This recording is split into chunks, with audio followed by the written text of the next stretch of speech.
All right, today we are jumping headfirst into the world of one of the most radical and, intentionally shocking thinkers of the 20th century, the French philosopher Georges Bataille. So, get ready, because this is not your typical philosophy class. Let's just start with this quote right here. When the leader of the Surrealist movement, a group that was all about pushing boundaries, calls you an excremental philosopher, you know you're dealing with someone on a whole other level. That really tells you something about the impression Bataille made. It's a heck of a title, isn't it? The Metaphysician of Evil. It just begs the question, what kind of philosophy is built on embracing the very things we're taught to fear and hide away? Well, that's exactly what we're going to dig into. Okay, so to get our heads around his pretty wild ideas, we're going to move through 5 parts. We'll start with who he was, dive into his core concepts like heterology and the accursed share, look at the big battle in his philosophy, and then see why he still matters today. So let's start with the man himself, Georges Bataille. Because to really understand his ideas, you kind of have to understand the guy who was standing right in the middle of some of the craziest intellectual movements of his time. What's wild is just how much ground he covered. This guy wasn't just some dusty philosopher. No, he was writing about economics, about art, even about pornography. He hung out with the Surrealists for a bit before they had a huge falling out. And he didn't just want to debate you. He talked about intellectual violence. His whole goal was to write things that would genuinely get under your skin, to shock you out of your comfortable everyday thinking. Okay, so this brings us to his core project. See, Bataille wasn't just being shocking for the sake of it. He was trying to build a whole new way of looking at the world, a new science he called heterology. And the name itself gives you a huge clue. Heterology comes from the Greek heteros, which just means other or different. So this was his science of the other.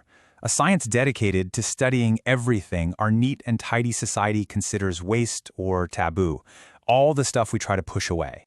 He actually gives us a really powerful way to picture this. Imagine that our modern, rational society is like a perfectly clean, minimalist room. Everything in it is useful and has a purpose. But to keep it that clean, you have to take all the garbage, the filth, the stuff that doesn't belong, and you violently shove it into a closet and lock the door. Well, Bataille's heterology is all about finding the key to that closet, opening the door, and taking a long, hard look at what's inside. And this leads us to the big question. What is in that closet? Bataille had a name for it, la part maudite, which translates to the accursed share. And this is where things get really intense. The accursed share isn't just physical trash. It's everything that's unproductive, excessive, and forbidden. We're talking about things like ritual sacrifice, pure violence, and even the messy, biological, bodily parts of ourselves that our rational minds try so hard to pretend don't exist.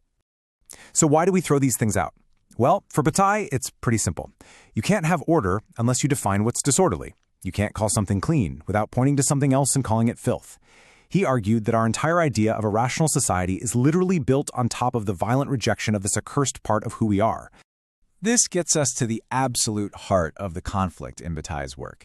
He saw pretty much the entire history of Western civilization as one long, brutal battle between two things: the clean, orderly project of reason and the messy, chaotic reality of the body. You can really see it as a showdown between two teams. On one side, you've got what he called the homogenizing project. This is the world of reason, order, efficiency, capitalism, a system that wants everything to be useful and predictable. But on the other side, you've got the heterogeneous. That's the body, desire, waste, sacrifice, everything that is gloriously unproductive. And Bataille's point is that the first side is always trying to crush the second. Now, he wasn't just making this up out of nowhere. He was inspired by thinkers like the Marquis de Sade, who argued that reason itself isn't some neutral, helpful guide. No, reason is a form of power. It's a weapon that society uses to tame our desires and beat our bodies into submission, all for the sake of order and, especially today, economic productivity. So, let's wrap this all up. Why does this philosopher of the obscene, of all things, still matter? Well, because after he died, his work didn't just fade away. In fact, it kind of exploded. He published his most famous book, The Accursed Share, in 1949, and things were quiet for a while. But then, in the 1960s, his work was rediscovered, and it became totally essential for a whole new generation of thinkers, the post-structuralists.